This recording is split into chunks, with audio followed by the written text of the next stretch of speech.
नमस्कार आप सभी को मैं स्वागत करता हूं आपका इस H182 प्राइम वीडियो में। और आज हम बहुत ही ज़्यादा इम्पॉर्टेंट टॉपिक पे बात करने जा रहे हैं, इसलिए मैं ये वीडियो हिंदी में बना रहा हूं।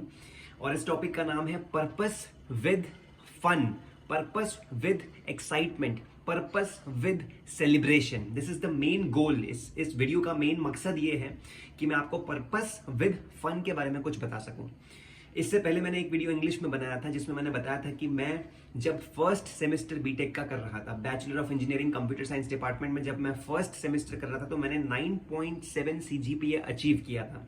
अपनी 6 मंथ्स की जर्नी में मैंने बहुत मेहनत करी, बहुत ज़्यादा मेहनत करी। सुबह 6 बजे उठा, पूरे दिन भर रिविजन किया। कम से कम मैंने 25 से 30 नोटबुक्स भर दी होंगी रिवीजन से। 100 से ज्यादा पेन्स मैंने फिनिश किए। फाइन ग्रिप बॉल पेन आता है 7 रुपीज का, उसको मैंने 100 से ज्यादा पेन्स फिनिश किए, जस्ट राइटिंग प्रैक्टिस। बहुत ही ज्यादा मेहनत करी। 6 बजे उठा, 12 बजे सोया, 18 घंटे तक पूरा रिवीजन ही रिवीजन करता रहा। कोई फ्रेंड्स नहीं थे, किसी फ्रेंड से बात नहीं होती थी, किसी फ्रेंड से अपने इमोशन शेयर नहीं होते थे, कोई फ्रेंड्स था ही नहीं, मैं बनाना ही नहीं चाहता था। उसके बाद मैंने कोई फेस्टिवल्स सेलिब्रेट नहीं किए, चाहे वो होली हो, दिवाली हो, उत्तरायण हो, काइट फेस्टिवल जो कि वडोदरा का सबसे फेमस फेस्टिवल में से माना जाता है, उसको भी मैंने नजरअंदाज कर दिया। कोई भी संडे मैंने ऑफ नहीं लिया। हर एक दिन मैंने रिवीजन किया।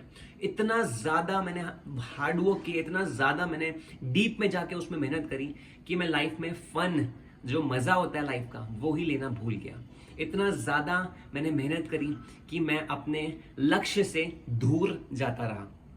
भले ही मैंने 9.7 अचीव कर लिया, लेकिन उसके बाद भी मैंने बीई क्विट कर दिया। इस क्विट करने का मेन रीजन था डिप्रेशन।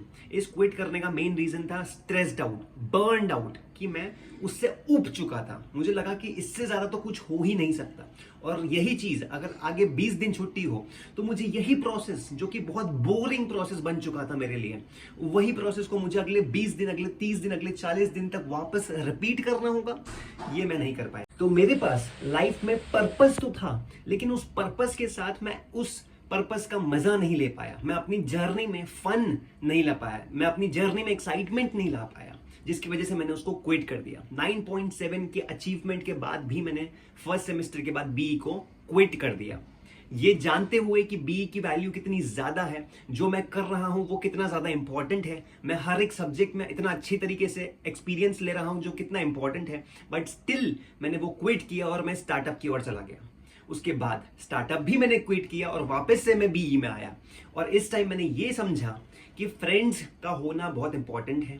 और अपने लाइफ में प्रोसेस अचीव करते समय आप किसी अचीवमेंट की तरफ जा रहे हो, आपने कुछ अचीव किया, स्मॉल विंस, यानी कि एक दिन में आपने कुछ मेहनत करी, आपने एक चैप्टर फिनिश किया, उसके बाद आपने थोड़ा सा रेस्ट लिया, फिर आपने दूसरा चैप्टर रिवीजन फिनिश किया, फिर आपने थोड़ा सा रेस्ट लिया, आपने अपने फ्रेंड से बात करी, आपने अपने इमोशंस शेयर किए, आपने जर्नी में छोटी छोटी जीत का मजा उठाना शुरू किया। आपने संडेज सेलिब्रेट नहीं किए, बट आपने जितने टाइम आपने हार्डवर्क किया उसके बाद थोड़ा सा अपने आप को रेस्ट दिया और उस मेहनत का थोड़ा सा विन का मजा लिया।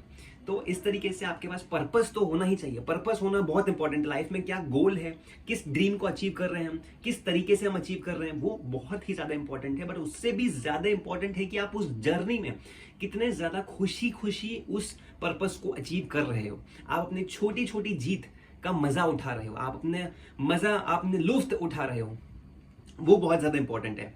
तो पर्पस होना बहुत जरूरी है, लेकिन पर्पस होने के साथ ही साथ उस जर्नी में, उस पर्पस के लिए जो आप मेहनत कर रहे हो, उसमें छोटी छोटी जीत का मजा उठाना बहुत जरूरी है। फेस्टिवल्स सेलिब्रेट करना बहुत जरूरी है, फ्रेंड्स से अपने इमोशंस शेयर करना बहुत जरूरी है। अपने आगे के गोल्स मत शेयर करो, आप अपने कुछ बाउंड्रीज लगाओ, आप अपने अचीवमेंट्स मत शेयर करो, आप अपने कुछ स्पेसिफिक गोल्स जो आपने अपने लाइफ को दिए हैं उसको मत शेयर करो, लेकिन स्टिल आप अपनी छोटी छोटी जीत का मजा उठाओ, अपना लुत्फ उठाओ, जिससे आपके लाइफ एक्साइटिंग बने, आपको मजा आए, आप अपनी जर्नी में और ज्यादा खुशी खुशी अपनी और मेहनत दे पाओ।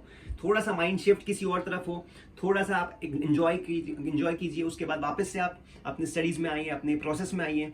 चाहे आप जॉब में कुछ top performer of the year बनना चाहते हो, चाहे आप कॉलेज में कुछ अच्छा अचीव करना चाहते हो, या फिर आप स्कूल में कुछ अच्छा अचीव करना चाहते हो, आप प्रोसेस में गोल रखो, ड्रीम रखो, लेकिन उसके साथ आप जो मेहनत कर रहे हो उसमें थोड़ा थोड़ा एंजॉयमेंट करना भी बहुत ही ज्यादा इंपॉर्टेंट है। तो ये था purpose with excitement, purpose with fun. तो इस वीडियो का सिर्फ यही मकसद था, तो मैं आपको बता पाऊं कि मैं आपको बहुत अच्छे तरीके से ये समझा पाऊं कि पर्पस का इंपॉर्टेंस बहुत ज्यादा है, लेकिन पर्पस के साथ ही साथ अपनी लाइफ में छोटी छोटी स्मॉल विंस, जो आपकी जीत होती है, हर एक one task at a time. आपने अभी मैथ्स ले लिया, आपने अभी कोडिंग ले लिया, आपने अभी केमिस्ट्री ले लिया, फिजिक्स ले लिया, आपने मैकेनिकल ले लिया, आपने कोई भी सब्जेक्ट लिया, तो उसमें आपने कुछ एक परसेंट फिनिश किया, कुछ अचीव किया, उसके बाद थोड़ा सा ब्रेक, उसके बाद थोड़ा सा माइंड को डाइवर्ट करना है। डायरेक्टली आप उसी पे ज्यादा टाइम फोकस मत करो, थोड़ी देर का ब्रेक लो, वापस से आप अपने सब्जेक्ट पे आओ, फिर थोड़े टाइम का ब्रेक लो, फिर आप इस तरीके से अपने स्मॉल विन्स को एंजॉय करो। तो इस तरीके से ये वीडियो मैं यहाँ पे फिनिश करना चाहता हूँ। होप आपको इस पर्पस विद फन या पर्पस विद एक्साइटमेंट का कंसेप्ट बहुत अच्छा लगा होगा, और इसी के साथ मैं अपना ये वीडियो एंड करता हूँ। आशा करता हूँ कि आप सभी लोग खुश रहेंगे और हंसते रहेंगे।